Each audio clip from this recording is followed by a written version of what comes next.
Une œuvre d'art doit-elle être belle? Ou comment se retrouve-t-on à admirer un urinoir? La plupart du temps, on exige de l'art qu'il soit beau. Mais comment décide-t-on de ce qui est beau ou pas? Question délicate, surtout quand on sait que ce qu'on trouve beau un jour ne l'est pas toujours.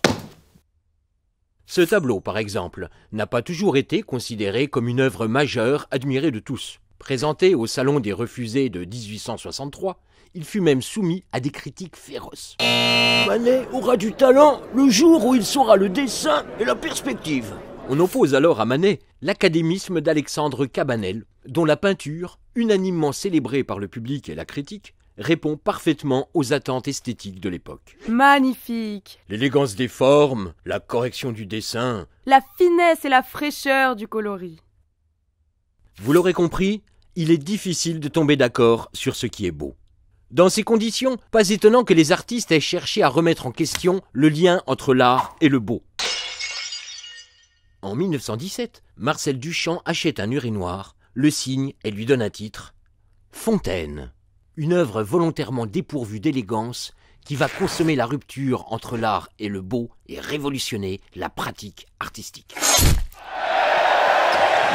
C'est à partir de cette époque qu'on élève au rang de modèle des créations jusque-là méprisées. Les arts premiers, les arts populaires et même les dessins d'enfants. Partout, on fait l'éloge de la spontanéité et l'on prône l'indépendance par rapport aux règles enseignées.